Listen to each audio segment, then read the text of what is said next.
5G service Bharat में launch हो गई है। कई शहरों में यूजर्स इसे यूज भी कर पा रहे हैं। नए जनरेशन के नेटवर्क पर आपको बेहतर स्पीड तो मिलेगी, साथ ही कई दूसरे फायदे भी होंगे।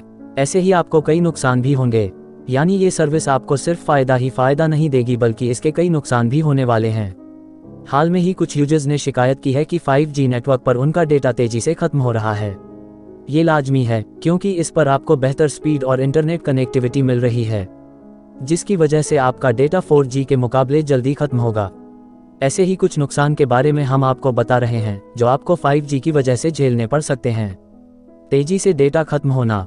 सबसे जरूरी और पहला पॉइंट तेजी से डेटा खत्म होने का है। 4G स्पीड पर आप चाहे जो भी काम करते हो उसमें अच्छा खासा डेटा खत्म होता है, वहीं 5G पर आपको बेहतर स्पीड मिलेगी।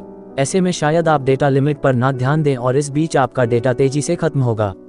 ऐसे में 5G नेटवर्क पर आपको बेहतर क्वालिटी का वीडियो कंटेंट मिलेगा जिसमें स्टैंडर्ड के मुकाबले ज़्यादा डेटा खर्च होता है। इससे डेटा लिमिट जल्द ही खत्म हो सकती है। ओपेनसाइनल की एक पुरानी रिपोर्ट की माने तो 5G नेटवर्क पर यूजर्स का डेटा खर्च लगभग 2.5 गुना बढ़ सकता है। क्या 5G में ज़्यादा डेटा खर्च होता है? ऐसा नहीं है कि 5G नेटवर्क पर ज़्यादा डेटा खर्च होता है, बल्कि स्थिति किसी भी नेटवर्क पर स्टैंडर्ड है, यानी नेटवर्क चाहे 2G हो, 4G हो या फिर 5G, जिस ऐप पर जितना डेटा खत्म होना है उतना ही होगा। अंतर है तो सिर्फ इंटरनेट स्पीड का।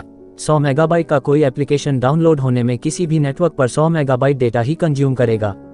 खर्च होंगे ज़्यादा पैसे। 5G आने पर आपको सिर्फ फ़ोन की बैटरी और डेटा कंजम्पशन की ही चिंता नहीं करनी होगी, बल्कि आपको अपने रिचार्ज प्लान्स पर भी ध्यान देना होगा। 5G प्लान्स को लॉन्च करते वक्त कंपनियां अपने ARPU को सुधारने की पूरी कोशिश करेंगी, जिसकी वजह से रिचार्ज प्लान्स की कीमत निश्चित तौर पर बढ़ेगी। ऐसे में आपका खर्च बढ़ना तय।